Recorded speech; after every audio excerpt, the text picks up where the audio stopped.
Bom dia. Tudo bem? Bom dia. Bom dia, Tiago. Tudo bem?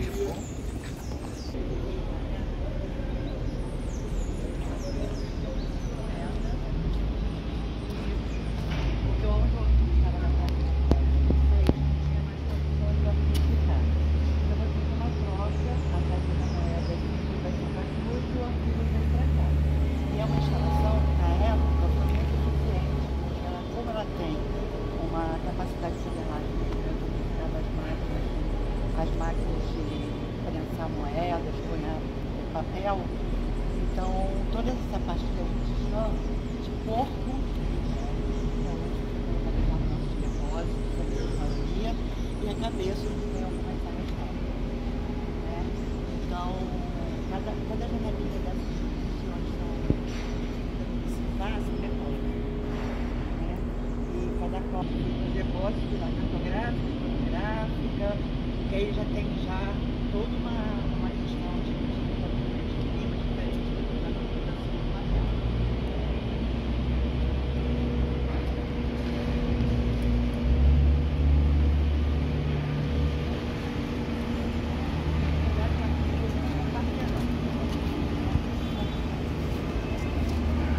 Quando foi mais ou menos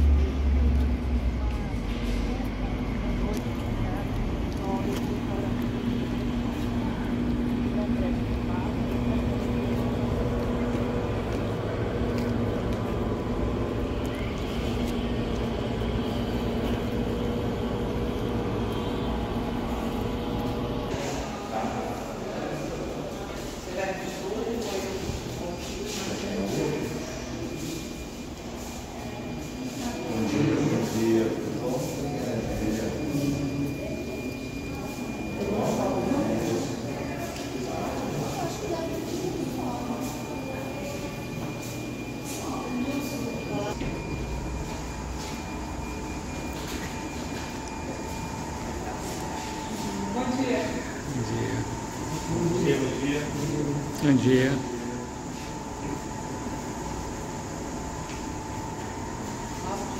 Aqui a gente agora vai entrar na área dos depósitos. Pode ver que pode botar pouco, né? Não todos têm acesso aos depósitos. Os funcionários e os agentes de galeria que são uma equipe especializada terceirizados que vêm fazer esse trabalho de pegar o documento dos depósitos e levar até as áreas de guarda ou para áreas de consulta. Né? Mais alguma coisa? Pode falar. Bom dia, gente. Aqui a gente tem todo um conjunto de depósitos, desde casa de documentação do usuário cartográfico.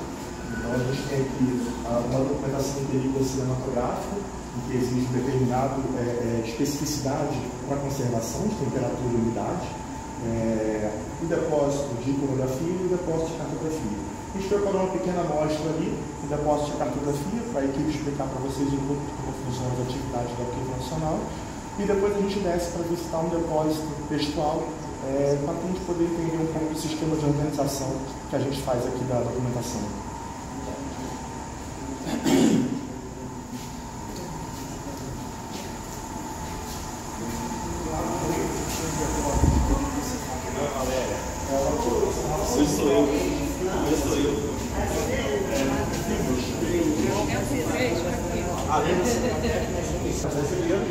E a preservação é feita compartimentada, né? A gente compartimenta as películas cinematográficas em depósitos de acordo com o estágio de conservação, porque pela própria natureza do suporte do acetato, um contamina o outro. Então a gente faz esse tipo de isolamento para que a gente não consiga prejudicar o outro. Esse aqui é um depósito da cartografia. Aqui tem o montado.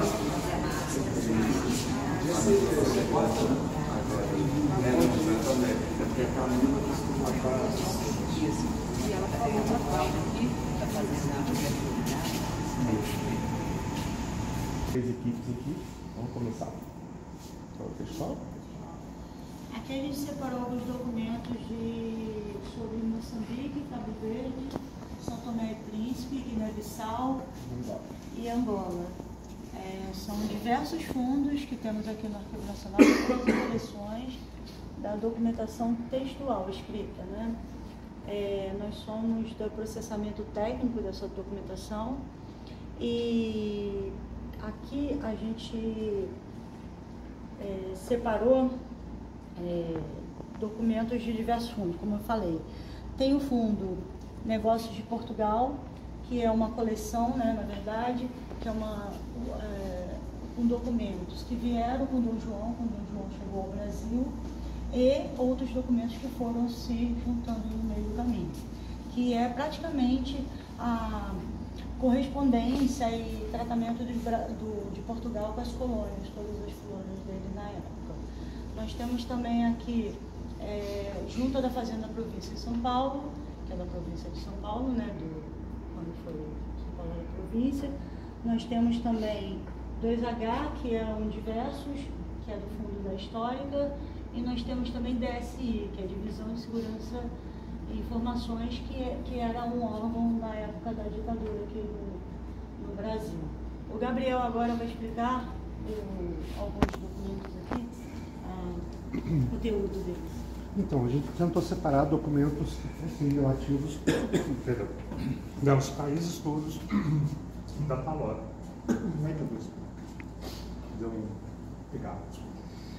E, por exemplo, a gente tem aqui a correspondência do governador de Angola com os vice-reis aqui do Brasil, que é uma documentação extensa, dá para ver pelo tamanho, né?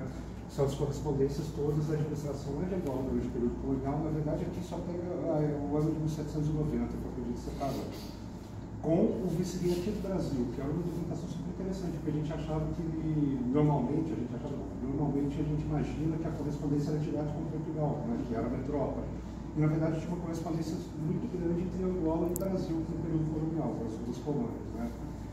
A gente tem descrição de viagens também, por exemplo, essa aqui de Cabo Verde, que faz uma descrição, obviamente escrita, mas faz descrição das ilhas de Cabo Verde, do tamanho das ilhas, da população e tudo mais.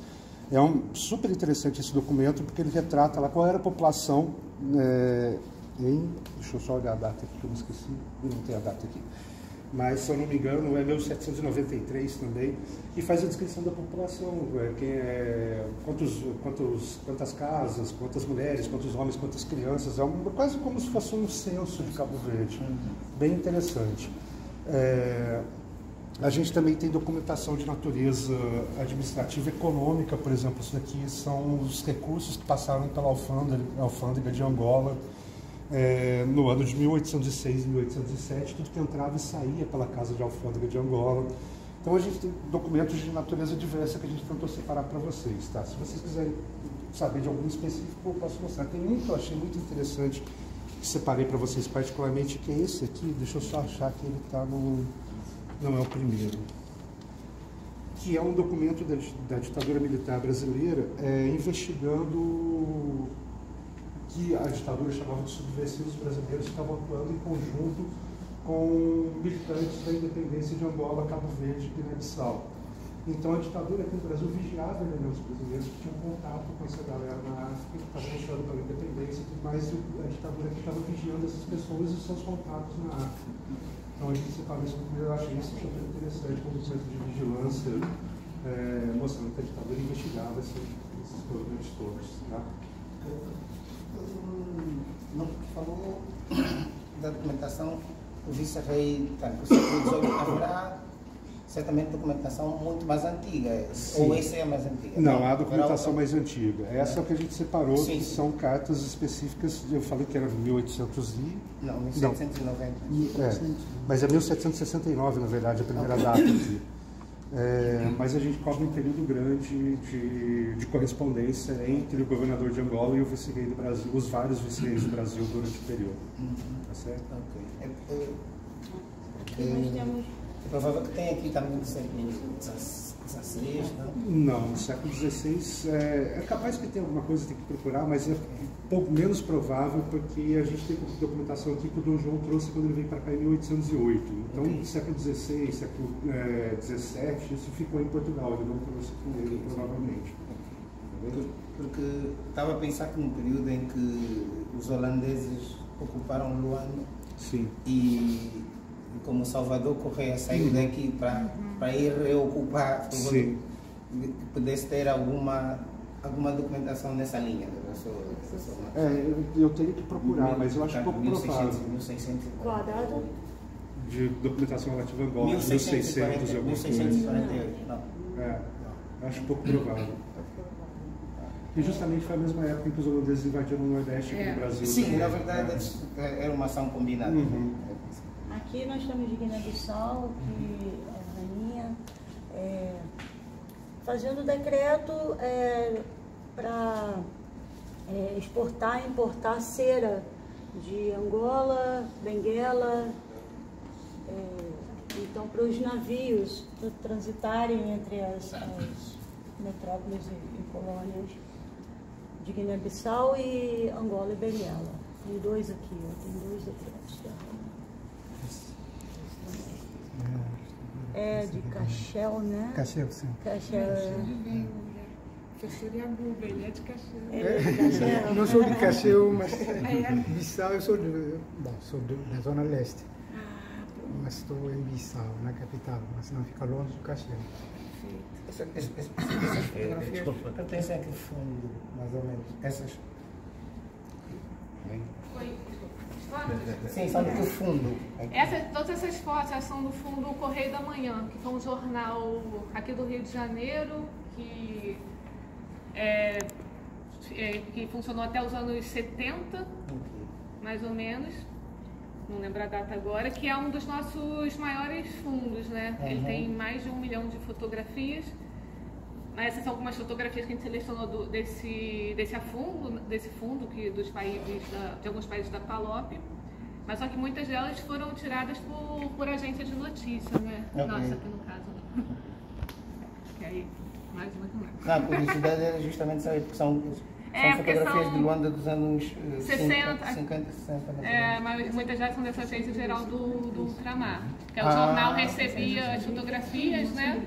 Para publicar, dependendo do... ou seja... É uma agência de notícias que... Algumas delas são dessa agência de notícias. Ou seja, a agência que municiava o jornal. Esse jornal tem várias fotografias de agências de notícias, né? Estrangeiras, United Press, várias outras que... Tem fotografias próprias, né? Vários fotógrafos próprios do Correio da Manhã. Mas normalmente essas fotografias de países estrangeiros eram as agências de notícia que forneciam. Desculpe, é possível ter-se uma ideia da documentação que se tem de Moçambique do início ao fim, as datas limites? De todo o acervo escrito? Sim, se começa no século XVII, XVIII, XIX, XX, sei lá. Eu acho que tem como a gente a gente consegue recuperar essa informação. As fotografias a gente só tem essas aqui dos anos 60, 70. É praticamente do século XIX, mais do século XIX e até o século XX, que a gente vai achar também documentação sobre países da África em geral nas agências do Serviço de Segurança durante a ditadura. Talvez nessa onda de parcerias que nós estamos a querer ter com o Arquivo Nacional, seria de facto importante, interessante, né? Percebermos essa troca de documentos que vocês têm de nós aqui e documentos que nós temos dado a vocês lá. Agora, se o sistema que vocês têm é compatível com o sistema que nós utilizamos lá, o expor de dados é mais fácil. Porque o que pode fazer é o documento digital, né? Que a gente mandar se for o caso, mandar uma matriz do Professor Yaguba, um dos projetos que é muito acalentado é a ideia do arquivo comum. E a ideia do arquivo comum digital é justamente fazer uma grande base de dados, em que não só essa documentação comum em época colonial, mas em época contemporânea também, né? Ou seja, documentos que interessam a ambos os países, ou então a multilateralidade dos PALOPs, né, da CPLP, Então, um dos projetos acalentados é a construção do arquivo comum. E aí isso seria tanto a questão da descrição, das datas bases, o que tem, aonde tem, a digitalização, porque aí, e numa base comum, porque aí todos teriam acesso à documentação. Essa documentação também do negócio de Portugal, a gente terminou em 2019, ela tem alguns documentos que já estão digitalizados na nossa base de dados, que pode ir lá ler, e outros ainda que vão passar pelo processo de conservação aqui do Arquivo Nacional, para poder serem digitalizados e disponibilizados. Sim. Aqui ele também separou alguns mapas. Essa seria a mais antiga que vocês têm de 18 da correspondência de Esse já perguntou sobre essa documentação? Não, sobre geral. Não, sobre a documentação especial da correspondência. Mais antigas, mas a correspondência essa é passou também para o laboratório de conservação, né, higienizado. Foi colocado também o poliéster para que existe para digitalizado. Então, esses documentos catográficos aqui eles passaram por processo total. E existe um procedimento, né, quando é digitalizado, os documentos diminui seu acesso ao público físico, né, já que já tem uma digitalizado, então, para conservar cada vez mais.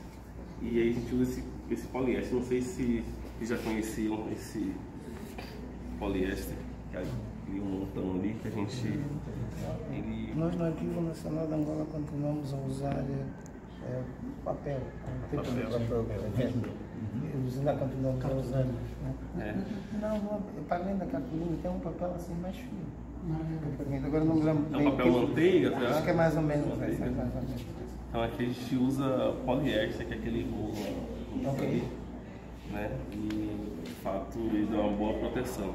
Eu estava mostrando para ele aqui, né, que ele gostou dos mapas, meio que se complementam, né? Da costa da costa ocidental ao Oceano Atlântico. Aí ele identificou aqui Angola, não consegui enxergar. É a lutinha aí. Essa saliência aqui de Luanda dá logo, que a gente dá logo conta. Por que esses mapas estão em francês? Porque foi produção francesa. E na época. Esse aqui é de que ano? Aqui é de 1833. E de cá. Esse aqui é 1802. Aqui é o detalhe, né? Lá eu não consegui enxergar, mas aqui dá pra ver melhor. Aqui é o Oceano Atlântico, né? Esse daqui é um mapa das linhas telegráficas no continente africano, 1926. Aí do outro lado tem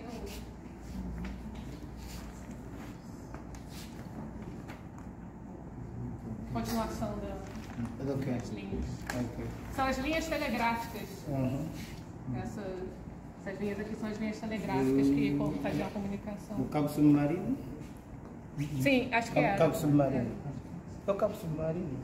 Eu sei que tem que dar a volta.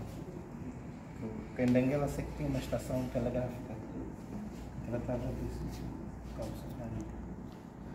Que eles foram colocados no final de 19. O cabo. Aqui a gente tem a planta de urbanização. Esse é de cana, 44, é mais recente.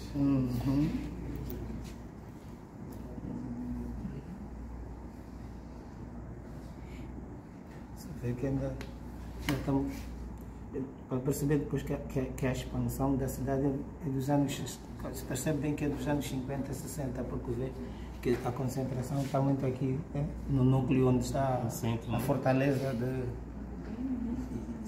Então, dá uma ideia de... Cresceu muito, então? Depois esse é o campo de futebol, o campo dos coqueiros. Campo dos coqueiros. Sim. Que existia, é o maior que existia, né? Existe até hoje, né? Ainda não é o maior, mas ainda existe. Tanto aqui a costa dá uma ideia de como a cidade... Hoje a cidade está para aqui, né? Agora teria que ter uma coisa maior, mas... Como é que está o estado de conservação desse centro hoje? Sofreu muito com o boom urbanístico, tanto no final, no início de 2000, houve um boom urbanístico e assim, o centro da cidade foi invadido com construções novas e perdeu-se. Então, há alguns edifícios, alguns sobrados que ainda se conservam do 19, alguns até do século XVIII, mas perdeu-se muito com as últimas construções.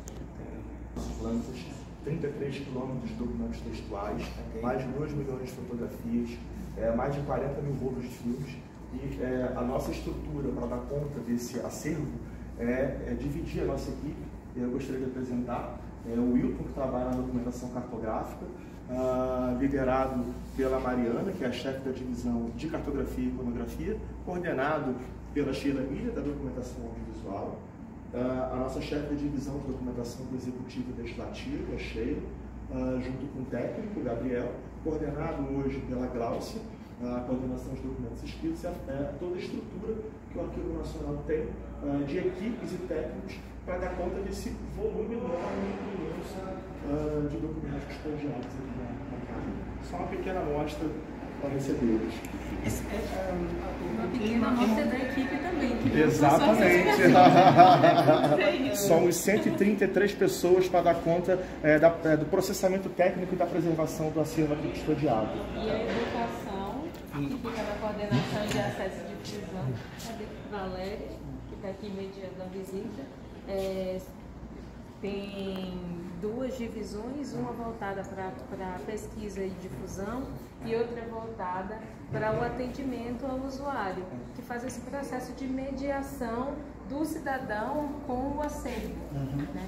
Então, são 2 coordenações gerais que são integradas na Diretoria de Processamento Técnico, Preservação e Acesso ao Acervo, uma equipe de 220 pessoas nessa diretoria, onde parte da equipe está aqui presente hoje para receber vocês.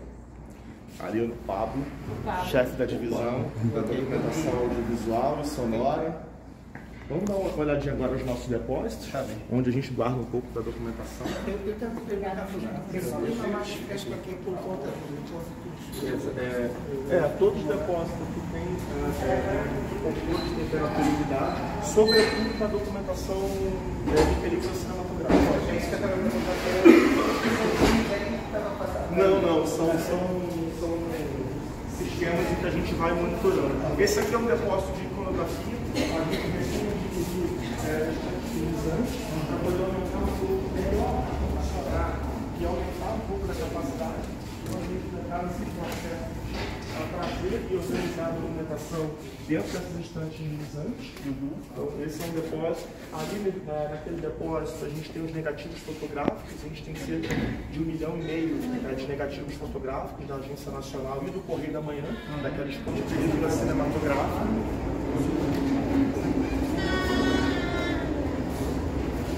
Esse aqui é um depósito que a gente tem, vocês vão perceber que a um pouco mais baixo,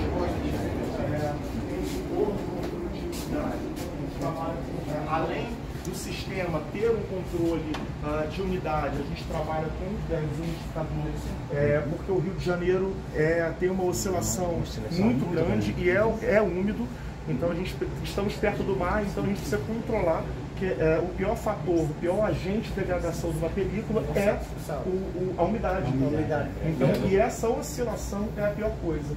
Então aqui basicamente a gente tem filmes, a filmografia de comandantes nossos, ou seja, de cineastas brasileiros, então foram depositados aqui no Arquivo Nacional, Joaquim Pedro de Andrade, Nelson Pereira dos Santos, Roberto Farias, enfim, temos a produção. Então aqui a gente tenta manter essa estabilidade para que a gente consiga alongar a expectativa de vida da película de acetato, que a gente já sabe que ela tem um tempo de durabilidade por conta da própria natureza da composição e que o fim da vida, por assim dizer, é a síndrome do vinagre e ela acaba melando e virando um grande caldo. Sim, nós temos esse problema com a Cinemateca Nacional. Na verdade, a minha entrada para a cultura, eu comecei por ser bibliotecário da Cinemateca Nacional. E então, eu era da área da documentação, mas acompanhava muito. E eu acho que seria muito interessante se nesse processo de recuperação se pudesse ver que tipo de ajuda que vai dar, porque pensa-se em transferir o acervo para o Arquivo Nacional. E então talvez na criação do depósito, na construção do depósito, com orientação específica, talvez fosse muito útil. Até para a gente conseguir estabilizar e retardar o processo de degradação. Sheila, Sheila é responsável pela área.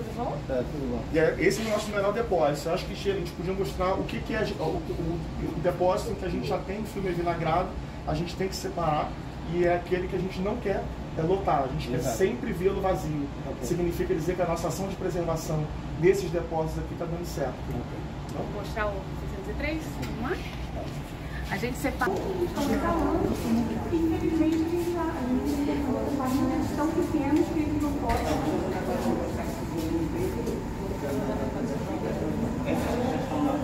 Então, a gente está analisando e assim, só que a gente está 40 mil. Então, a preservação é uma a equipe de conservação, elas são hoje está 40 mil rolos. Então, mas o critério muitas vezes outro.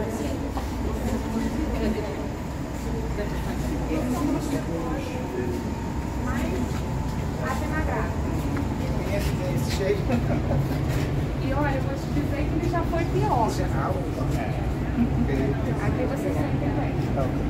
E aí, ele vem pra cá porque a gente ainda tem sempre a ideia de que a gente pode, primeiro, tentar estabilizar com a temperatura, com a umidade e tentar salvar a informação através da digitalização. A gente não tem hoje um equipamento de digitalização do arquivo nacional, mas a gente está em processo de aquisição. Então, esse vai ser um dos critérios, né, para a gente digitalizar, porque também 40 mil coisas não vai ser fácil digitalizar, a gente vai ter que estabelecer critérios. Então, assim, realmente salvar o conteúdo de algum material que esteja realmente sob risco de perda completa vai ser um dos critérios.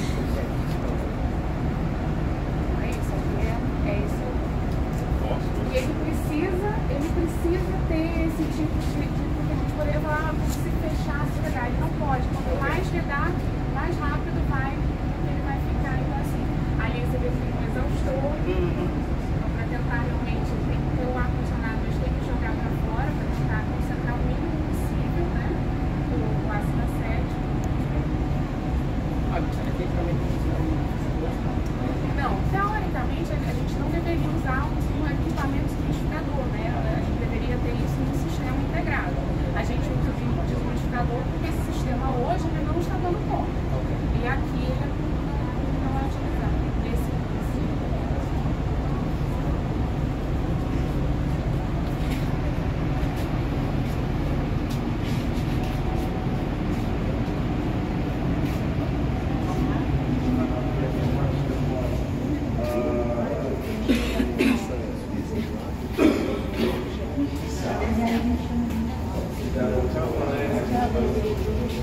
Obrigado. Valeu, tchau. Obrigado.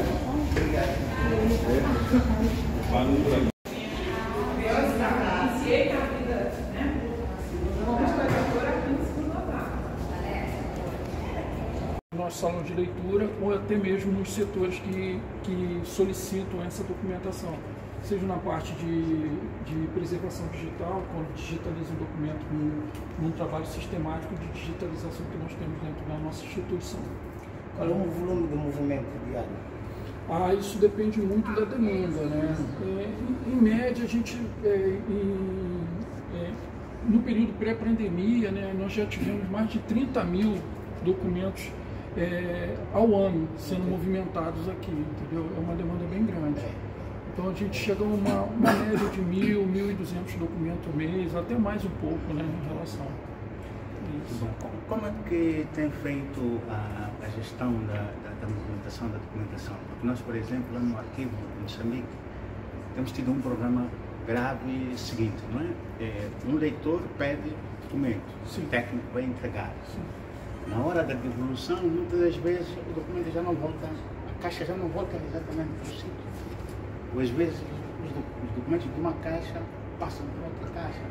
Como é que você tem feito isso? A gente tem um critério aqui de observar muito isso, porque o grande medo da gente é que seja feita uma troca de recipiente onde que estão guardados nesses documentos vindo do salão da sala de leitura, né? Então a gente fica muito preocupado com isso, porque um desvio de um documento para depois a gente localizá-lo, né? É bem complicado isso.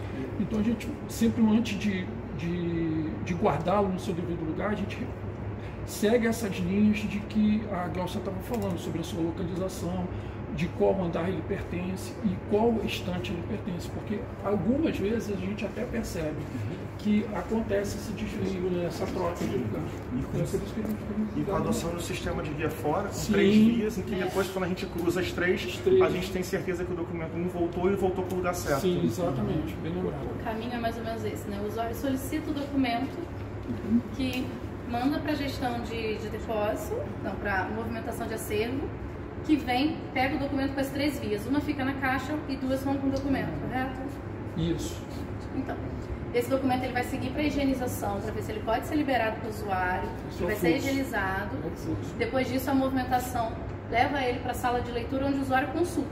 Quando esse documento volta, ele é conferido novamente e a guia que está no documento tem que bater com a guia que está dentro da caixa, entendeu? E ele vai ativar.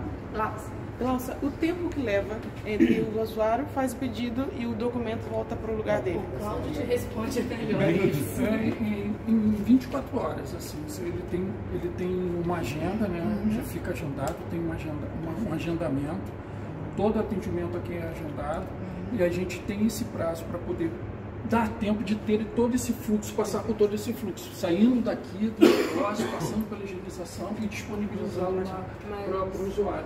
Hoje a gente leva cerca de 5 dias úteis para dar resposta. A gente delimita esse prazo em função, às vezes, de verificar se o documento está sendo acessado por outro usuário, né, se aquele documento está disponível realmente para consulta, se ele precisa passar por algum procedimento preparatório relacionado à conservação ou preservação, porque se esse documento precisar de uma ação de higienização mais intensa, ou um entrefolheamento, ou um outro tipo de suporte para condicionar na movimentação. Toda uma análise técnica precisa ser desenvolvida pela equipe de preservação, que a gente vai ter a oportunidade de conhecer agora, nessa segunda parte da visita. Então, por isso que a gente leva assim, cerca de 5 dias para fazer a solicitação, tanto aqui como na Superintendência Regional do Distrito Federal. Os procedimentos são padrão. Essa solicitação é feita online? Sim, a gente tem um módulo de atendimento ao usuário, um módulo de atendimento à distância, onde o cidadão faz um cadastro preliminar, informa qual é a solicitação e nesse mesmo módulo, se o documento já está disponível online, ele recebe o retorno, né, e a versão digital desse documento. Se ele precisa fazer uma digitalização desse documento, porque esse documento ainda não passou por um processo preparatório, ele é informado do quanto tempo vai ser necessário para isso e isso gera uma requisição de serviço. Esse serviço de digitalização, quando ele é feito sob demanda, ele tem um custo ao cidadão, porque significa que você vai ter que mobilizar uma equipe para fazer uma digitalização de um fluxo que não está previsto. Obviamente que o cidadão pode esperar esse documento ser digitalizado no fluxo regular sem custo nenhum. Todo documento que já foi digitalizado pelo Arquivo Nacional pode ser acessado gratuitamente pelo seu serviço, seu sistema de informação. Essas taxas, elas só são aplicadas para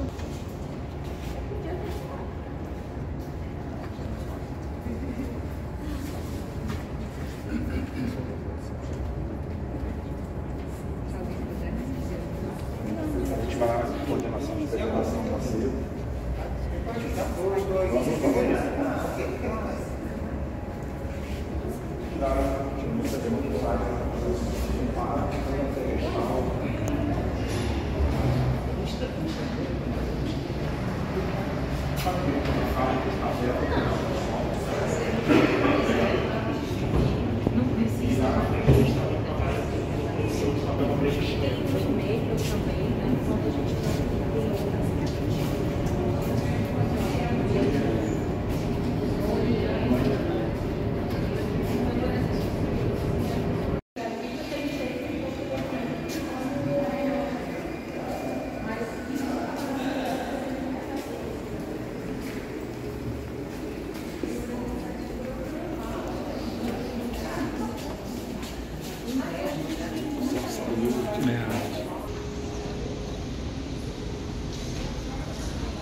dia.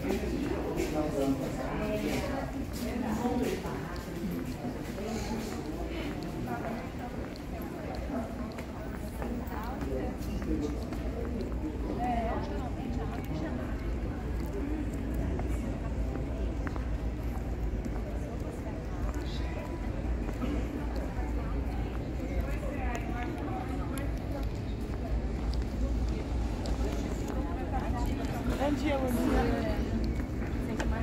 É.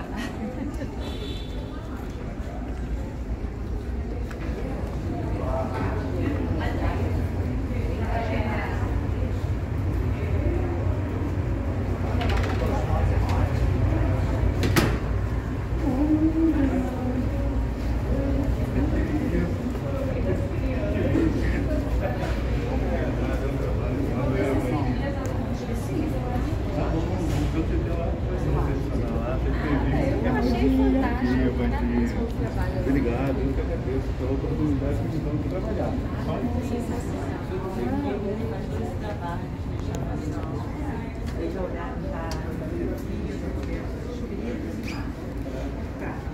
Então aqui, toda a documentação que é necessária, vai passar por alguma intervenção final, é feita aqui no laboratório.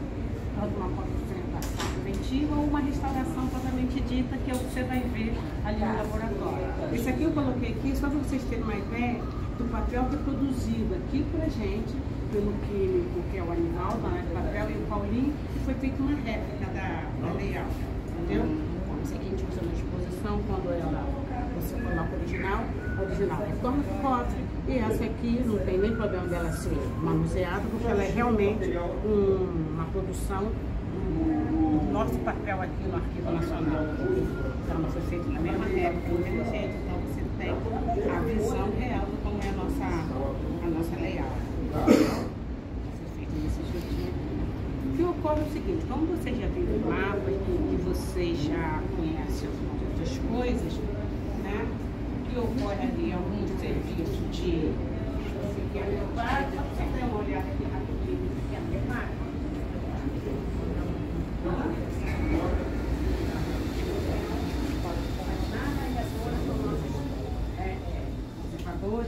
Restauradores. A Dora, ela tem uma deficiência auditiva, mas ela trabalha com a gente há muito tempo, ela quase pode ser a chefe. Dora, você pode ser a chefe, né? E aí, assim, nós estamos preparando essa documentação, que aqui já foi, ele foi atacado pela Rogálica, ela está fazendo esse pequeno reparo, porque essa documentação será digitalizada hoje, entendeu? Então, são realmente documentação, são de... É o processo de limpeza. Não mais. A documentação já chegou aqui limpa, higienizada, e agora ela está fazendo uma conservação preventiva. Por quê? Essa aqui, ó, devido à ação da Rogálica, essa letra aqui, ela vai desmanchar esse pedaço aqui. Então ela coloca papel japonês, tá? Usa cola metil, fazemos uso dessa espátula térmica, porque esse documento pode receber esse calor, tá? E para quando ele for digitalizar, isso aqui não tem lá. Se você não faz, isso cai. Tá vendo? Então todas as letras. Tá bom. E aqui, geralmente, a documentação que chegou aqui, ela já vem lá do prédio, ela vem higienizada, e a gente só, em alguns casos, que você faz alguma higienização pontual, para não misturar a papeleira, muito para a documentação que está sendo tratada, entendeu? E aí acaba ocorrendo a mesma coisa, ó. O mel e essa aromática, uma documentação mais moderna, só para vocês terem uma ideia. É uma documentação em relação de vapores, uma documentação de 1999. Essa documentação ela fica dobrada nessas caixas aqui, e ele agora está planificando, preparando que essa documentação vai ser abrir para filmagem. Que todo esse. Aí assim, é uma documentação muito procurada, que é registro estrangeiro. Então, quando as pessoas estão tendo pedir cidadania, questão de imigração, vem em busca dessa documentação. Vocês ainda têm esse processo de microfilme? Temos, e o microfilme não pode morrer. A gente não pode deixar a digitalização se sobrepor a esse tipo de coisa, entendeu? Mas agora tem leituras? Nós temos.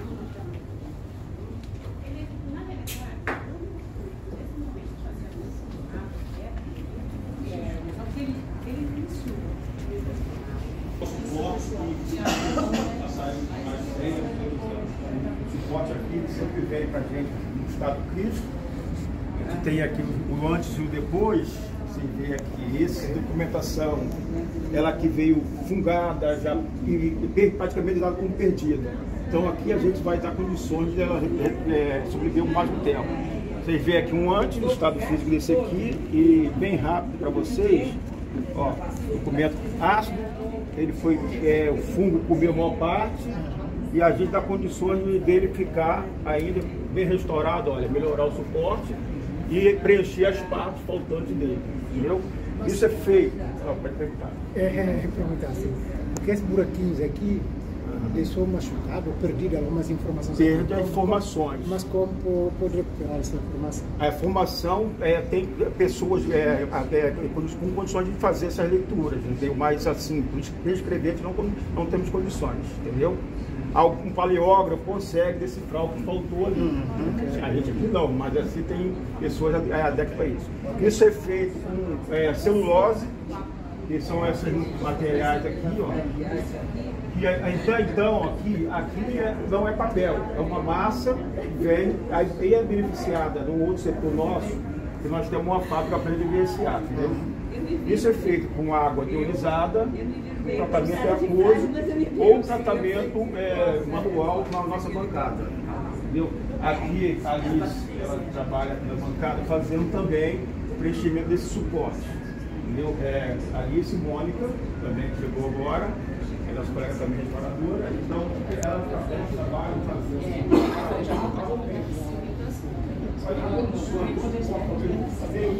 manual que ele não consegue repor o máximo por cima de toda a escrita, mas quando ele não dá condições de tratamento aquoso, que é a base de água. Quando a documentação não dá para tratar aquoso, porque as escritas são solúveis. Isso podemos borrar. Se as escritas for solúveis, que a base de tinta na água, de mancha, a gente pode estragar mais a documentação. Tá ok? Então, mecanicamente é feito numa máquina chamada MOP. Isso existe também outras etapas que talvez não dê tempo de falar para vocês todas.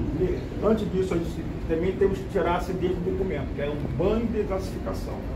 É um banho com várias vezes com água ionizada que sai daquela aparelhagem lá. Ó. Ali sai uma água pura, sem minérios, sem íon, sem nada.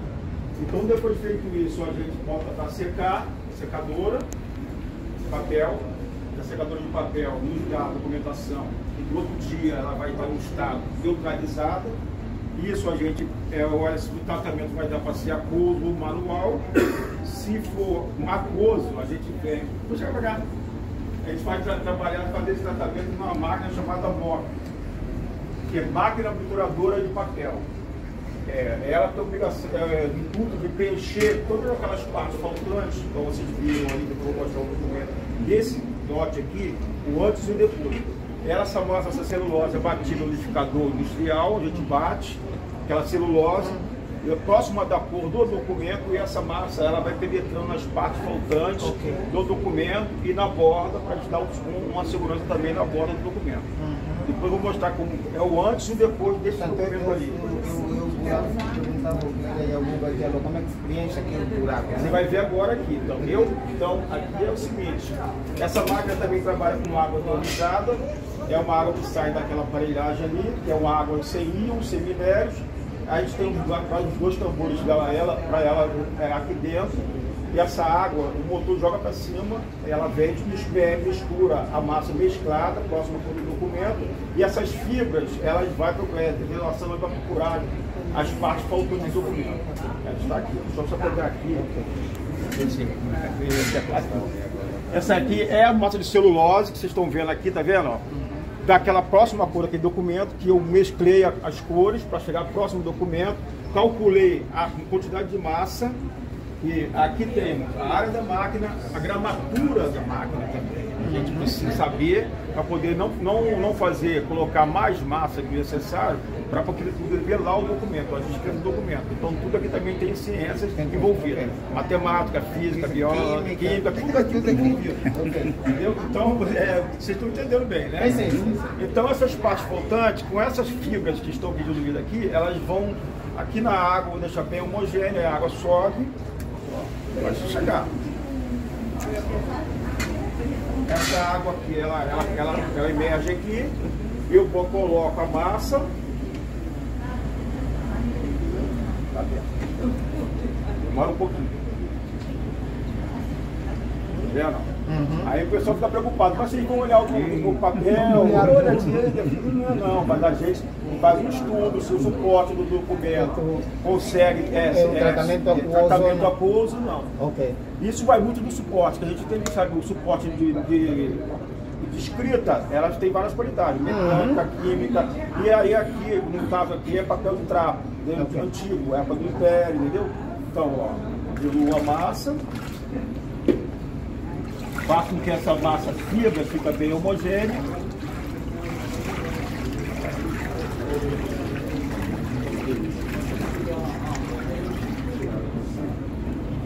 E faço um desagre. Nisso que eu faço um desagre, aquelas fibras que estavam ali, elas vão procurando as partes faltantes dos documentos. Vai preenchendo, vendo? Todos os furos já ficou tampado.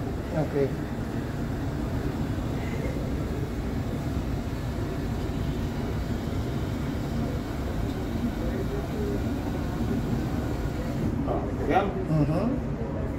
Nisso, depois, tem outra última etapa que é chamada de desagre. No desagre, é para poder retirar o excesso de umidade da água e também eu fazer a embolagem com aquele de celulose, que é aquela mostrou aqui do celulose para vocês ali, é uma cola orgânica que a gente vai fazer uma embolagem aqui no banho. Na retirada de colagem de documentação, essa aqui também ajuda a intermediar também o documento. E prender um pouquinho mais as fibras, entendeu?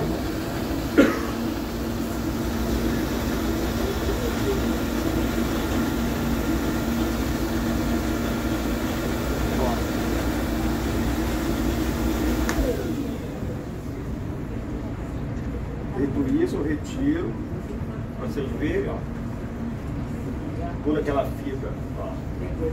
Ok. Vendo lá, preencheu. Toda a parte faltante, os furos, eu deposito aqui em cima. Deposito aqui em cima dessa feltro, que é também para ajudar a tirar o excesso de umidade. Thiago aqui, o nosso coordenador, restaurador do setor também, conhecido, né? Coloca a tela, outro feltro, e assim sucessivamente a gente vai trabalhando no dia a dia, entendeu? Cada etapa vai colocando. Feito isso no final do dia, a gente dá uma prensada, colocamos ali na secadora, todas essas separadas ali na secadora, de um dia para o outro, ao natural, a gente retira da tela e sai a documentação e refila para ficar a documentação que sai ali agora, que eu vou mostrar para vocês o final do todo esse trabalho. Agora a gente volta para cá, que aqui vem para cá, vai para lá. Aqui não quis falar para vocês, olha aqui, olha, o antes. Essa documentação que vocês viram ali é o estado físico dele, do suporte, ó, era esse aqui, ó, com toda a perda, tá vendo, ó, fragilizado, tá vendo, olha aqui, ó, isso aqui, insetos penetraram, comeram, também a ação do homem, que você vê aqui a mancha, o homem deixou a umidade, essas coisas assim, entendeu, fragilizou o suporte do documento. Isso tudo depois que a gente trabalhou, o estado físico dele fica desse aqui, olha, vocês verem agora, ó, só pra vocês terem noção, ó, tá em dois, ó, aqui, ó. Olha lá, ó. Ele deixou toda a parte e o suporte dele está aí novamente. Sim. Ok? Isso tudo aqui, desse estado aqui que ele está, ele finaliza assim. Mas antes de finalizar assim, como acabado, porque essa documentação às vezes pode ser novamente encadernado, ou não. Então isso tudo tem outros processos. E tem a última etapa, é quando aqui a Alice, aqui ó, a nossa colega Alice, ela faz o último processo, que é chamado controle de qualidade. Isso porque a máquina e o técnico aqui nem pode dizer se está 100% pronto a documentação. Então passa novamente para a nossa bancada e eu finalizo com os colegas aqui fazendo o controle de qualidade. Se tem algum defeitinho? Se o trabalho não saiu 100%, entendeu? Deu para entender? E aqui a nossa bancada, quando não se faz esse tipo de trabalho, mecanicamente, que é um trabalho mais acelerado.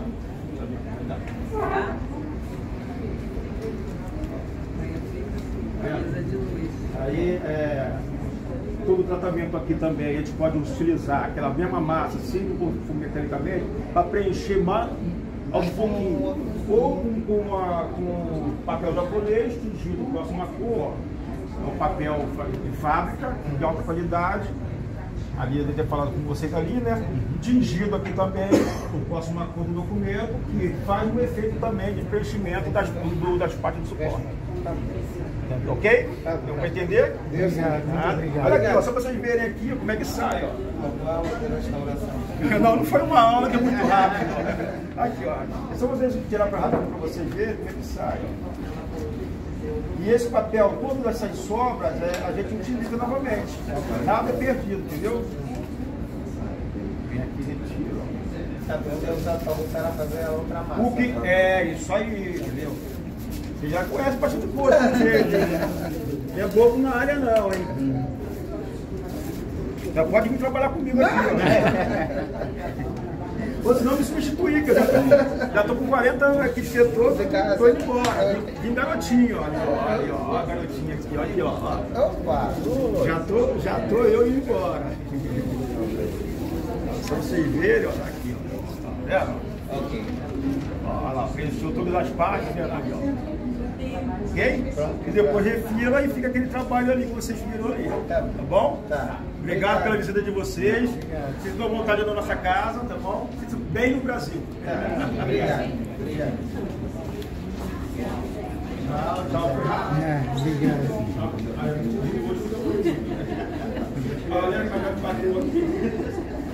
Tchau.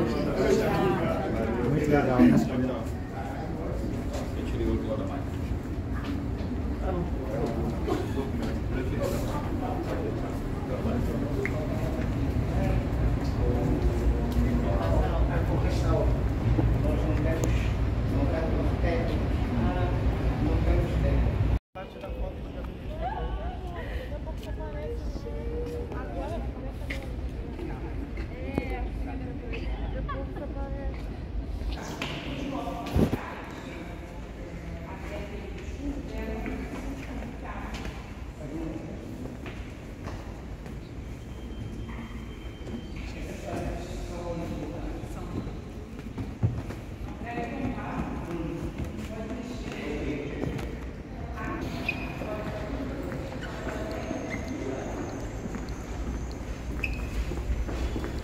Gostaram da visita? Sim, foi.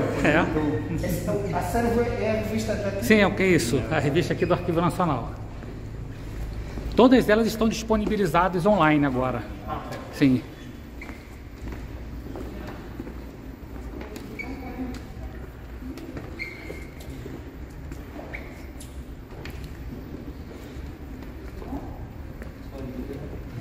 Aqui são fotos antigas do prédio. Ok.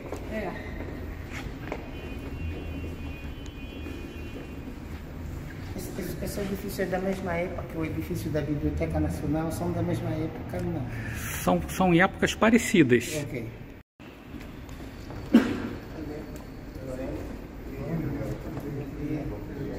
Fábio Kaiser trabalha aqui conosco na coordenação de articulação, Marcelo.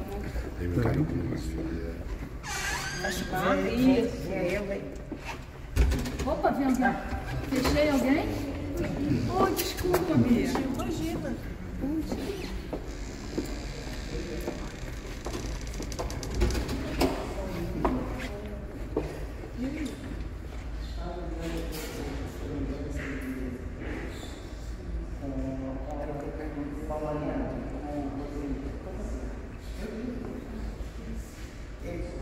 Ele pesquisa imprensa também. E naquele